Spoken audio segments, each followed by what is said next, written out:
Hey, what's up, guys? Just wanted to make a video here for all my normal viewers that are not interested in seeing anything about a Miller 212 Autoset welder. Then you might want to skip this. This is really just going to be a product review, mainly if you just found this video and you searched on YouTube for this welder. Maybe you've placed an order for one. Maybe you're researching one. This is what this video is about. So some of you know that I've been using an Eastwood Mig Welder for a while, and I also have an Eastwood Mig 175 that I bought around the same time. And I've been very unhappy with the Mig 175 Eastwood. Had a number of different problems with it. It just, I never was comfortable with the way the penetration looked. It just looked like it wasn't penetrating as deep as I would have expected it to, given the settings on it.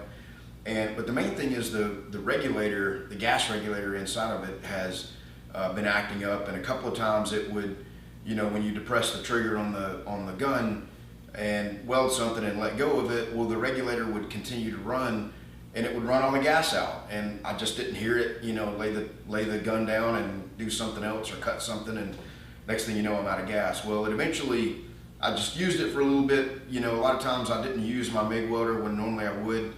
I would just use the TIG. You guys that watch my videos a lot probably see me, using the TIG welder more than, the average person would. And a little bit of that is just trying to practice, but some of it was because of the MiG 175 acting up. So I did call Eastwood. They sent me the replacement part, and I got that in. But, I'm eventually going to be moving to a larger shop and trying to start a business, and, you can't just be relying on a Chinese welder for that. So I did end up ordering this Miller 212 Autoset, and just this video is just going to be a quick one about what you can expect if you get one. So this thing weighs over 200 pounds, so it is quite heavy. It did arrive via truck freight with a lift gate and on a pallet. So when you unbox it, you got 4 or 3 1/4-inch lag bolts where it's bolted down to the pallet, and those came undone easily, as you can see there. And then just sort of lifted it and scooted it off the pallet. And the nice thing about it is it's really all assembled for the most part and ready to start welding. The wheels are on it, everything's ready to go.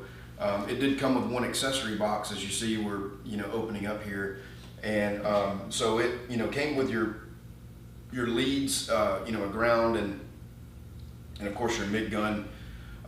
Came with a chain to connect with your your tank for the back for your C25 or 100% R gun, whatever you choose to run with your MIG welder. And as you can see, it also came with a very nice regulator, very heavy duty, much nicer than the one I had, that came with the previous welder I had, as well as the Eastwood MIG 175. And so, and just a few tips and, other miscellaneous things that you see there. So, one of the nice things about this is that it's got the auto set feature where you basically just tell it what size wire you have on the one dial here, and then the other dial you set the thickness of the metal that you're welding, and you're pretty much ready to go. Now you can, of course, manually override that and, tweak up your settings and, change things for a little bit. But I ran a few, beads on it here, as you can see, and those came out good. I need to get a little more practice with it and get a feel for the settings on it a little bit. But pretty happy with, with everything so far. Seems to be very high quality. I like that it's, not a lot of bells and whistles features. Just set it and go weld, which is pretty much what I need to do.